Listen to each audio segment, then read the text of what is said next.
Hi, Sahadev മാഷാണ്. Geometrical പാറ്റേൺസിൻ്റെ പുതിയ എപ്പിസോഡിലേക്ക് എല്ലാവർക്കും സ്വാഗതം. ഇതാണ് ഇത്തവണത്തെ ചിത്രം. രസകരമായി വരച്ചെടുക്കാൻ പറ്റുന്നൊരു ചിത്രമാണ്. ഇതും പ്രൊട്രാക്ടറിൻ്റെ മാത്രം സഹായത്തോടു കൂടി ചെയ്തെടുക്കുന്നതാണ്.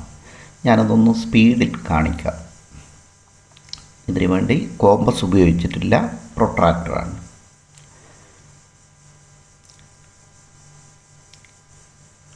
അപ്പോൾ ഓരോ 10 ഡിഗ്രി അടയാളപ്പെടുത്തിക്കൊണ്ട് ഈ രൂപത്തിൽ വരയ്ക്കുകയും പിന്നീട് അത് കളർ ചെയ്യുകയാണ് ചെയ്യുന്നത്. അപ്പോൾ പരസ്പരം പിണഞ്ഞു വരുന്നത് പോലെ, ഒന്നിൻ്റെ ഉള്ളിലൂടെ തിരിഞ്ഞു വരുന്നത് പോലെയുള്ള ഒരു രൂപമാണ്. അപ്പോൾ ചിത്രം അതിൻ്റെ പൂർണ്ണമായ രൂപത്തിൽ ഇങ്ങനെയാണ് ഉണ്ടാകുക. കളറ് നിങ്ങളുടെ ഇഷ്ടത്തിനനുസരിച്ച് നിങ്ങൾക്ക് കൊടുക്കാം. പലതരത്തിലുള്ള കോമ്പിനേഷനും ഞാൻ കാണിച്ചു തന്നിട്ടുണ്ട്. ഓക്കെ, നമുക്കതിൻ്റെ നിർമ്മാണത്തിലേക്ക് വരാം. A4 പേപ്പറിൻ്റെ മിഡ് പോയിൻ്റായിട്ട് നമ്മൾ കാണുന്നത് വീതിയുടെ ഭാഗത്തുനിന്ന് 10.5 സെൻറ്റിമീറ്റർ പോയിൻ്റാണ്. സ്വതവേ നമ്മൾ മിഡ് പോയിൻ്റാണ് ഇടുക. ഇവിടെ ഒരു മിഡ് പാർട്ടിൽ ഒരു ലൈനാണ് വരക്കേണ്ടത്. ആ 2 പോയിൻ്റുകളും ചേർത്തുകൊണ്ട് നിറം കുറച്ചുകൊണ്ട്, അതായത് ഈ വര നമുക്ക് ആവശ്യമില്ല, ഇപ്പോൾ പെൻസിൽ കൊണ്ട് ലൈറ്റായിട്ട് വരയ്ക്കുകയാണ്. അതിനുശേഷം ഒരറ്റത്ത് 0-ഉം മറ്റേ അറ്റത്ത് 28-ഉം വരുന്ന രൂപത്തിൽ, അപ്പോൾ 2 അറ്റത്തും ഓരോ സെൻറ്റിമീറ്റർ വിടാനുണ്ടാവും. അപ്പോൾ 0, 7, 14, 21, പിന്നെ 28. അപ്പോൾ 7ൻ്റെ ഗുണിതങ്ങളായിട്ട്. അപ്പോൾ ശ്രദ്ധിക്കുക, അതിൻ്റെ നീളം സാധാരണ A4 പേപ്പർ 30 സെൻറ്റിമീറ്ററാണ്. അപ്പോൾ 1 സെൻറ്റിമീറ്റർ ലെഫ്റ്റും റൈറ്റും വിട്ടതിന് ശേഷമാണ് ഈ 4 പോയിൻറ്റും പിന്നെ നമ്മൾ മാർക്ക് ചെയ്യേണ്ടത്. 0, 7, 14, 21, 28, 5 പോയിൻറ്റ്. പിന്നീട് 7, നമ്മൾ ആദ്യം കണ്ട 7 എന്ന പോയിൻറ്റ്, അവിടെ മധ്യബിന്ദു ചേർത്ത് വെച്ചുകൊണ്ട് ഓരോ 10 ഡിഗ്രിക്കും ഏങ്കിൾ അടയാളപ്പെടുത്തുകയാണ്. 0, 10, 20, 30, 40, 50, 60, അങ്ങനെ 180 വരെ. 180 ഡിഗ്രി ആകുമ്പോൾ ഒരു സെമി സർക്കിൾ പൂർത്തിയാകും. പിന്നീട് നമുക്ക് പ്രൊട്രാക്ടർ തിരിച്ചു വെക്കണം. പ്രൊട്രാക്ടർ തിരിച്ച് വെച്ച് ആ സർക്കിൾ കംപ്ലീറ്റ് ആക്കുകയാണ്. അപ്പോൾ 0-ഉം 180-ഉം അവിടെയുണ്ട്. പിന്നെ 10, 20, 30, 40, 50, അങ്ങനെ 180-ഉം അവിടെയുണ്ട്. അപ്പോൾ 170 വരെ മാർക്ക് ചെയ്യുക. 170 വരെ. അപ്പോൾ കൃത്യമായി ആ പോയിൻ്റുകൾ കൊണ്ട് ഒരു സർക്കിൾ കംപ്ലീറ്റ് ആയി. ഇതേപോലെ അടുത്തതും 21 നമ്മൾ മാർക്ക് ചെയ്തത് 0, 7, 14, 21. ഇപ്പോൾ 21-ലാണ് നമ്മൾ ചെയ്യുന്നത്. അവിടെയും ആ ലൈനിന് കണക്കാക്കിയിട്ടാണ് 0-ഉം 180-ഉം വെക്കുന്നത്. എന്നിട്ട് 0 മുതൽ 180 ഡിഗ്രി വരെ പോയിൻ്റ് അടയാളപ്പെടുത്തുകയാണ്. ഇപ്പോൾ സെമി സർക്കിളായി. പിന്നെ പേപ്പർ തിരിച്ചു വെക്കുന്ന, അപ്പോൾ 2 ഭാഗത്തും നേരത്തെയും ഇത് തന്നെയാണ് ചെയ്തത്. 2 വശങ്ങളിലും ഈ രൂപത്തിലാണ് ചെയ്യുന്നത്. യെസ്, 10, 20, 30, 40, 50, 60, അങ്ങനെ 180 ഡിഗ്രി വരെ. 180 ഇല്ല, സോറി, 180 അവിടെ വന്നു കഴിഞ്ഞ് 170 വരെ. 170 വരെ. യെസ്. ഇപ്പോൾ പോയിൻ്റുകൾ കൊണ്ട് 2 സർക്കിൾസ് സൂക്ഷിച്ച് നോക്കിയാൽ കാണാം. അപ്പോൾ ഇനി വരക്കുന്നതെല്ലാം ബ്ലാക്ക് CD മാർക്കർ കൊണ്ടാണ്. അപ്പോൾ വ്യക്തമായിട്ട് തന്നെ നിങ്ങൾക്കത് കാണാൻ കഴിയും. ഇനി തൽക്കാലം പെൻസിൽ കൊണ്ട്, ശരിക്ക് ബ്ലാക്ക് CD മാർക്കർ കൊണ്ട് വരയ്ക്കുന്നതാണ്, പക്ഷേ ആദ്യഘട്ടത്തിൽ പെൻസിൽ കൊണ്ട് ഉറപ്പ് വരുത്താണ് നല്ലത്. 7 സെൻറ്റിമീറ്റർ നമ്മൾ അങ്ങനെയാണല്ലോ എടുത്തത്. ആദ്യത്തെ 7 സെൻറ്റിമീറ്ററിൽ എടുക്കുമ്പോൾ 1 സെൻറ്റിമീറ്ററിൻ്റെ ഇപ്പുറത്തു നിന്നാണല്ലോ തുടങ്ങുക. അപ്പോൾ പെൻസിൽ കൊണ്ട് ഒരു സർക്കിളല്ല, ശ്രദ്ധിക്കുക, ഒരു കംപ്ലീറ്റ് സർക്കിൾ വരയ്ക്കുന്നില്ല. സർക്കിളിൻ്റെ ഒരു ഭാഗം എങ്ങനെയാണ് തുടങ്ങുന്നതെന്നല്ല നോക്കുക. ഇനി അത് ലെഫ്റ്റിലേക്ക് തിരിക്കുകയാണ്. അപ്പോൾ കൃത്യമായിട്ട് കണ്ട് മനസ്സിലാക്കുക. അപ്പോൾ മുഴുവനായിട്ടും വരച്ചിട്ടില്ല. അപ്പോൾ വരയ്ക്കണമെങ്കിൽ ഇത്രയും കൂടെ അത് കൃത്യമായി എവിടെയാണ് എത്തിച്ചേരുന്നത് എന്നറിയാൻ വേണ്ടിയാണ്. ഇപ്പോൾ മധ്യബിന്ദു എന്നാണ് 14 നിന്നാണ് വരക്കുന്നത്. അപ്പോൾ അവിടെ ഒരു ചെറിയ കഷ്ണം മാത്രമേ വരക്കേണ്ടി വരൂ. യെസ്. പിന്നെ എവിടെയാണോ വിട്ടുപോയത് അത് കംപ്ലീറ്റ് ചെയ്യുകയാണ്. പെൻസിൽ കൊണ്ട് കാണാൻ ബുദ്ധിമുട്ടുണ്ട് എന്നെനിക്കറിയാം. ഇത് തന്നെ ഞാൻ ബ്ലാക്ക് CD മാർക്കർ കൊണ്ട് വരച്ച് കാണിച്ചു തരാം കേട്ടോ. ഇത് ഈ സർക്കിളിൻ്റെ ഭാഗം ഞാൻ CD മാർക്കർ ഇട്ട് വരച്ച് തരാം. ആദ്യം പെൻസിൽ കൊണ്ട് നിർബന്ധമായിട്ടും നിങ്ങളും അങ്ങനെ ചെയ്യുന്നതാണ് നല്ലത്. കാരണം തെറ്റിപ്പോകാൻ സാധ്യതയുള്ള ഒന്നും പൂർണ്ണ സർക്കിളല്ല എന്നുള്ളതാണ്. ഇത് എവിടെ നിന്നാണ് സ്റ്റാർട്ട് ചെയ്യുന്നത് നോക്ക്. അങ്ങനെ വന്ന് അവിടെ ആ മധ്യബിന്ദുവിൽ അവസാനിപ്പിക്കുകയാണ്. യെസ്. അപ്പോൾ പൂർണ്ണവൃത്തമല്ല. ഇനി അവിടുന്ന് തുടങ്ങി ആ മധ്യബിന്ദുവിൽ അവസാനിപ്പിക്കുകയാണ്. അപ്പോൾ ഒരു എസ് തിരിഞ്ഞു നിൽക്കുന്ന പോലെയാണ് ഇപ്പോൾ ഉണ്ടാകുക. ഇനി മധ്യബിന്ദുവിലാണ് കോമ്പസിൻ്റെ മുന വെക്കുന്നത്, എന്നിട്ട് അടുത്ത പോയിന്റിലേക്കാണ് എത്തിക്കുന്നത്. യെസ്. അപ്പോൾ എവിടെ നിന്ന് സ്റ്റാർട്ട് ചെയ്യുന്നു, എവിടെ അവസാനിപ്പിക്കുന്നു ശരിക്കും കാണാം. ഇപ്പോൾ വളരെ വ്യക്തമായല്ലോ. ഇതാണ്. ഇത് ഞാൻ ആദ്യം പെൻസിൽ കൊണ്ട് ചെയ്തിട്ട് റെഡിയാവുമെന്ന് നോക്കുക. അത് നിങ്ങളും അതുപോലെ ചെയ്യുന്നതാണ് നല്ലത്. ഇങ്ങനെയാണ് അതിൻ്റെ ബേസ് ഉണ്ടാകുക.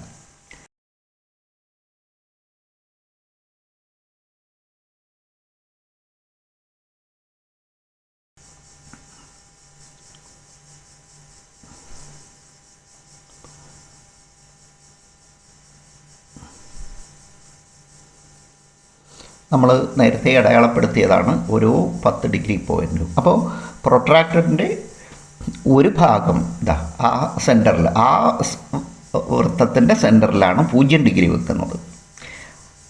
അല്ലെങ്കിൽ ഒരറ്റം അവിടെ വെച്ചതിന് ശേഷം എപ്പോഴും ഒരറ്റം അവിടെയാണുള്ളതെന്ന് നോക്കുക. എന്നിട്ട് നമ്മൾ ഓരോ 10 ഡിഗ്രിക്കും മാർക്ക് ചെയ്ത് ആ പോയിൻറ്റിൽ നിന്നാണ് വരക്കുന്നത്. പക്ഷേ മുഴുവനായിട്ടും വരക്കുന്നില്ല.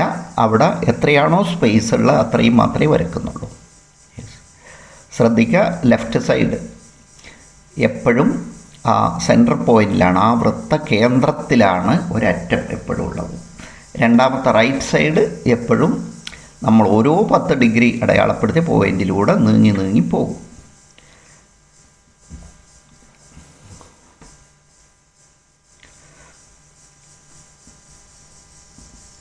അപ്പോൾ താഴോട്ടെത്തുമ്പോഴാണ് അതിൻ്റെ പൂർണ്ണതയിൽ വരിക. മേലോട്ട് ചെറിയ ഭാഗങ്ങൾ വലുതായി വരുന്നേ ഉള്ളൂ. ഇവിടെ മുതൽ നിങ്ങൾ കാണുന്നുണ്ടാവും ഒരൊറ്റ പോയിൻ്റിൽ നിന്നാണ് അത് വിടർന്ന് വരുന്നത്. നേരത്തെ ആ പോയിൻ്റിൽ എത്തില്ല. പക്ഷേ അറ്റം എപ്പോഴും നമ്മൾ അവിടെ തന്നെയാണ്. എപ്പോഴും ചെറുതാണെങ്കിലും വലുതാണെങ്കിലും വരക്കുന്നതൊക്കെ ഒരറ്റം എപ്പോഴും ആ വൃത്ത കേന്ദ്രത്തിലായിരിക്കും. രണ്ടാമത്തെ റൈറ്റ് സൈഡാണ് ഓരോ 10 ഡിഗ്രിക്കും മാറ്റി വെക്കുന്നത്. അപ്പോഴാണ് ഒരു പോയിന്റിൽ നിന്ന് തന്നെ പൊട്ടി വിരിയുന്നതായിട്ട് ആ ഫീലിംഗ് ഉണ്ടാകുക.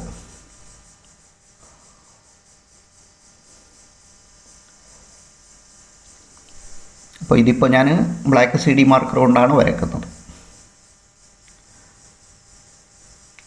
ബ്ലാക്ക് CD മാർക്കർ നിങ്ങളെ കയ്യിലില്ലെങ്കിൽ ഷാർപ്പായ പെൻസിൽ കൊണ്ട്, പെൻസിൽ നല്ല ഷാർപ്പായിരിക്കണം.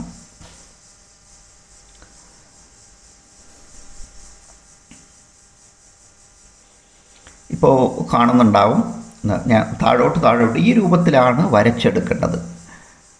ഓരോ വരയും കഴിഞ്ഞ് അതിൻ്റെ പ്രൊട്രാക്ടറാണെങ്കിലും സ്കെയിലാണെങ്കിലും അത് താഴോട്ട് പോകുമ്പോഴാണ് വരച്ച വരകൾ ഓരോന്നും നമുക്ക് കാണാനാകുക. അപ്പോൾ ഈ രൂപത്തിൽ തന്നെ വരക്കണം. ഇങ്ങനെ ചുറ്റി വരികയാണ്.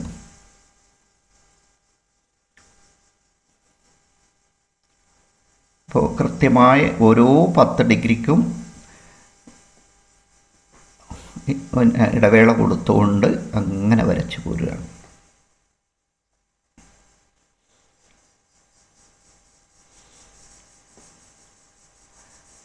ഒരു ഘട്ടം അവിടെ എത്തിക്കഴിഞ്ഞാൽ ആ നേർരേഖയിലെത്തിക്കഴിയുമ്പോൾ നമ്മളവിടെ നിർത്തും.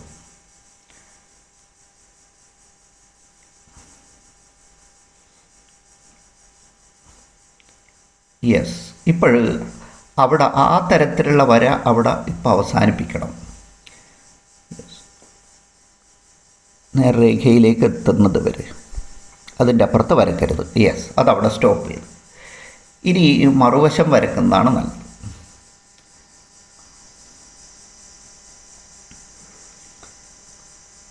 അവിടുന്ന് നമ്മൾ പോയിൻ്റ് മാറ്റേണ്ടതുണ്ട്. എവിടെയാണോ തുടങ്ങുന്നത് ആ പോയിൻ്റ് മാറ്റേണ്ടതുണ്ട്. അപ്പോൾ ഈ ഭാഗത്തുനിന്ന് നമ്മൾ നേരത്തെ തുടങ്ങിയതുപോലെ വരച്ച് തുടങ്ങുന്നതാണ് നല്ലത്. നേരത്തെ ഇങ്ങനെയായിരുന്നില്ല, ഒരറ്റത്ത് ആ വൃത്തത്തിൻ്റെ, അതായത് ഇടത് ഭാഗത്ത് വൃത്തകേന്ദ്രമാണ്, വലത് ഭാഗത്ത് 10 ഡിഗ്രി നമ്മൾ അടയാളപ്പെടുത്തിയ പോയിന്റിലാണുള്ളത്. അത് ചേർത്താണ് വരച്ച് വരച്ച് താഴോട്ട് കൊണ്ടുവരുന്നത്.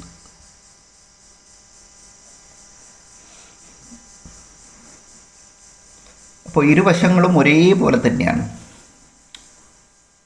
ഇരുവശങ്ങളും ഒരേ രീതിയിലാണ് വരക്കുന്നത്. അപ്പോൾ പേപ്പർ തിരിച്ചു പിടിക്കുമ്പോൾ നമ്മൾ ഒരേപോലെ വരക്കുന്നതായിട്ട് തന്നെ കാണും.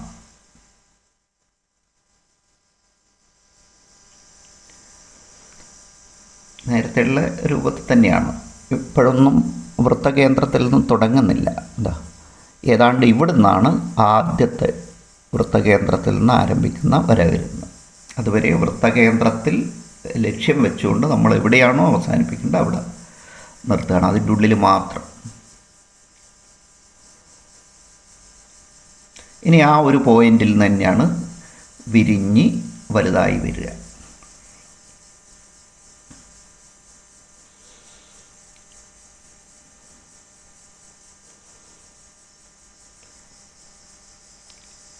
ഇത് A4 പേപ്പർ ആയതുകൊണ്ട് ഞാനതിൻ്റെ അളവ് 7 സെൻറ്റിമീറ്ററായി ലിമിറ്റ് ചെയ്തതാണ്. അപ്പോൾ 7ൻ്റെ 4 മടങ്ങ് നീളമാണ് ഈ ചിത്രത്തിനുണ്ട്. അപ്പോൾ 7 4 28, വീതി 7 2 14. ഇപ്പോൾ 14 സെൻറ്റിമീറ്റർ വീതിയിലും 28 സെൻറ്റിമീറ്റർ നീളത്തിലുമാണ് ഈ ചിത്രം ഉണ്ടാകുക. അതുകൊണ്ട് തന്നെ A4 പേപ്പറിൻ്റെ അറ്റത്ത്, അതായത് ശരിക്കും 2 സൈഡിലും ഓരോ സെൻറ്റിമീറ്റർ ഉണ്ടാവില്ല. 1 സെൻറ്റിമീറ്റർ ഒരു ഭാഗത്തും മറ്റൊരു ഭാഗത്ത് ശരിക്ക് 1 സെൻറ്റിമീറ്ററിനേക്കാൾ കുറവായിരിക്കും.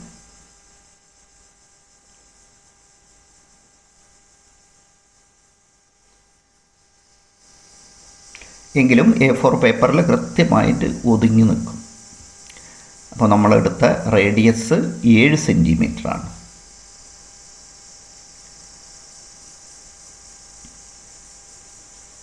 ഇത് തന്നെ A3 പേപ്പറിലാണെങ്കിൽ ശരിക്കും നമുക്ക് ആ 7 സെൻറ്റിമീറ്ററിന് പകരം 10 സെൻറ്റിമീറ്റർ എടുക്കാം.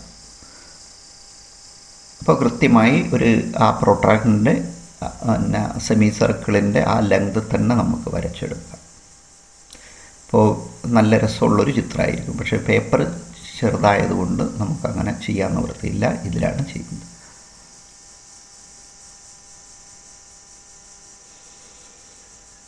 അപ്പോൾ നേരത്തെ നമ്മൾ എങ്ങനെയാണോ സ്റ്റോപ്പ് ചെയ്തത് അതേ പോയിന്റിൽ, ആ നമ്മൾ നേർരേഖ വരച്ച് ആ പോയിന്റിലേക്ക് എത്തുമ്പോൾ അവിടെ സ്റ്റോപ്പ് ചെയ്യാതെ ഇങ്ങനെയാണ് ഉണ്ടാകുക. ഇനി പോയിന്റ് മാറ്റേണ്ടതുണ്ട്. അതായത് നമ്മൾ ഏത് പോയിന്റിൽ നിന്നാണോ തുടങ്ങിയത് എല്ലാം അതിൻ്റെ ഓപ്പോസിറ്റ് സൈഡിലേക്ക് അതവിടെ നിർത്തിക്കൊണ്ട് അതിൻ്റെ കേന്ദ്രത്തിൽ നിന്നാണ് വീണ്ടും തുടങ്ങുന്നത്.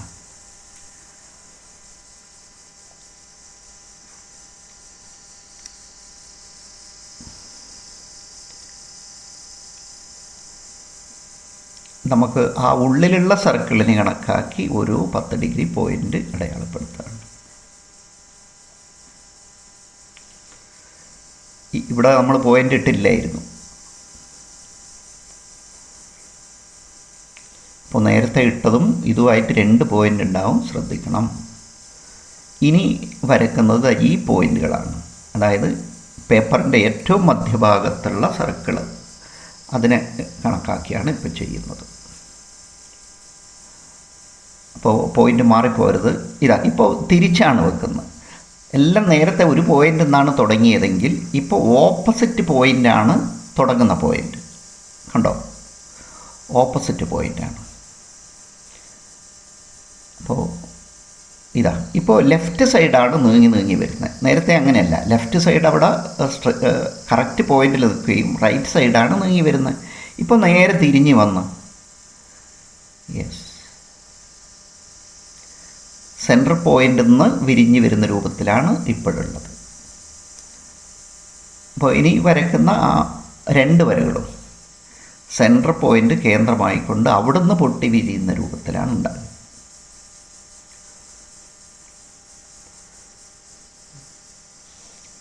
എന്നാണ് കൃത്യമായിട്ട് ആദ്യത്തെ 2 ഭാഗവും എവിടെ അവസാനിപ്പിക്കണമെന്ന് പറഞ്ഞിട്ട് വീണ്ടും തുടങ്ങുമ്പോൾ പുതുതായിട്ട് വീണ്ടും ആ മധ്യഭാഗത്തെ സർക്കിളിന് കണക്കായി 10 ഡിഗ്രിക്ക് പോയിൻ്റ് ഇട്ടതാണ്. അത് കുറേയൊന്നും വേണ്ടി വരില്ല, ആ സ്പേസ് എത്രയുണ്ടോ അത്രയും മാത്രം മതി. പക്ഷേ ശ്രദ്ധിക്കേണ്ടത് ഈ 2 പോയിൻറ്റും പരസ്പരം മാറിപ്പോകരുത്. വേണമെങ്കിൽ 2 കളറാക്കി എടുത്താൽ മതി. ഒന്ന് പെൻസിൽ കൊണ്ടും ഒന്ന് CD മാർക്കർ കൊണ്ടും ചെയ്താൽ മതി. ഇതാ ഇങ്ങനെ കിട്ടും. ഒച്ചിൻ്റെ ഷെല്ല് പോലെയൊക്കെ ഉണ്ടാവും. പക്ഷെ ഒച്ചിൻ്റെ ഷെല്ലും ഇങ്ങനെ ഇരട്ട പിടിച്ച് നിൽക്കും പോലെ ഉണ്ടാവില്ല എന്ന് മാത്രം.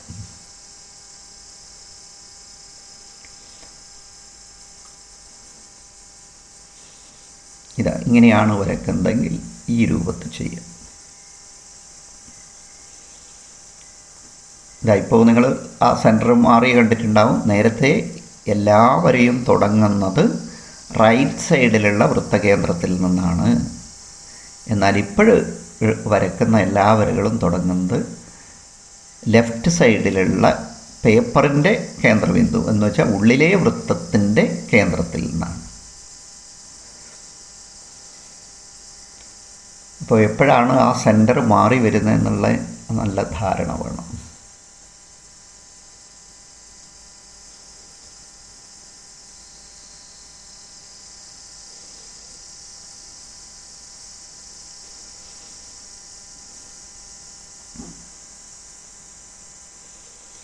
ഓരോ 10 ഡിഗ്രി അടയാളപ്പെടുത്തി ആയതുകൊണ്ട് കൃത്യമായ ഇടവേളയാണ് ഉണ്ടാവുക. ആ 2 വരകളുടെയും ഇടയ്ക്കുള്ള സ്പേസിങ് കറക്റ്റായിരിക്കും.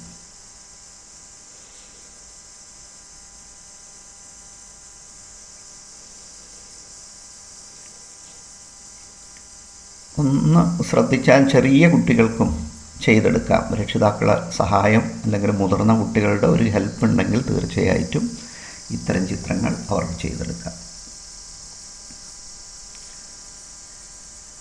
അപ്പോൾ ഇപ്പോൾ വര കംപ്ലീറ്റ് ആയി. ഇനി അതിൻ്റെ കളറിംഗ് ആണ്. യെസ്, ആ ഗ്രാഫ് വരച്ചെടുത്ത് കഴിഞ്ഞാൽ ഇങ്ങനെയാണ് ഉണ്ടാകുന്നത്. ഇതാണ് ഞാൻ ഉപയോഗിക്കുന്ന കളർ സെറ്റ്. പലരും ചോദിക്കാറുണ്ട്. ഡോംസിൻ്റെ ഡാർക്ക് കളർ സെറ്റാണ്, ബ്രഷ് പെൻ സെറ്റാണ് ഉപയോഗിക്കുന്നത്. യെസ്, അപ്പോൾ അതിൻ്റെ ഏറ്റവും അറ്റത്ത് വെള്ള വിട്ടുകൊണ്ട് ആ ചെറിയ പോർഷൻ വൈറ്റ് വിട്ടുകൊണ്ട് ആ യെല്ലോ കൊടുക്കുകയാണ്. അത് ഇരുവശത്തും അതേപോലെ ഓപ്പോസിറ്റ് സൈഡിലും ഇരുവശത്തും. ഇനി നെക്സ്റ്റ് ഓറഞ്ച്.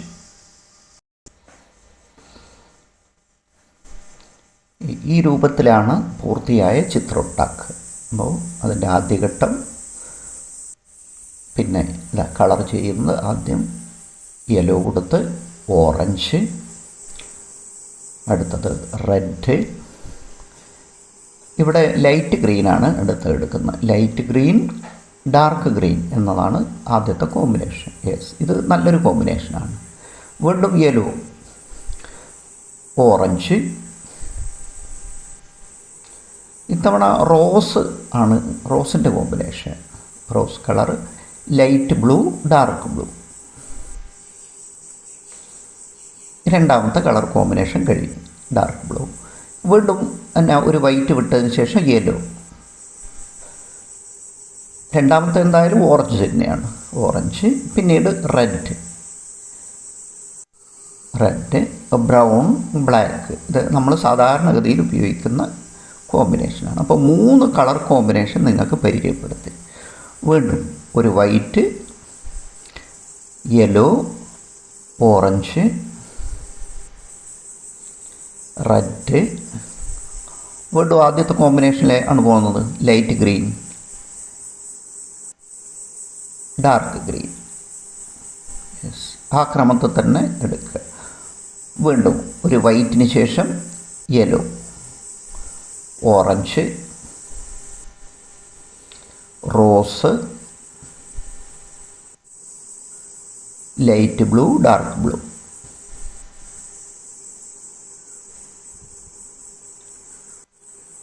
വീണ്ടും ഒരു വെള്ളയ്ക്ക് ശേഷം യെല്ലോ,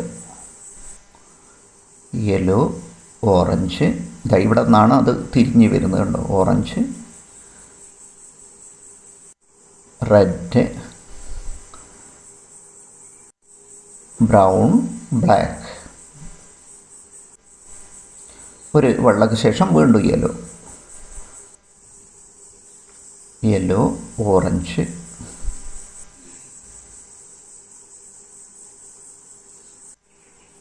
റെഡ്, ആദ്യത്തെ light green, dark green. Yes. അതിനുശേഷം ഒരു വെള്ളയ്ക്ക് ശേഷം വീണ്ടും യെല്ലോ. ഓക്കെ. അപ്പോൾ ഈ രൂപത്തിലാണ് ഇത്. ഞാനൊരു കളർ കോമ്പിനേഷൻ എടുത്തതാണ്.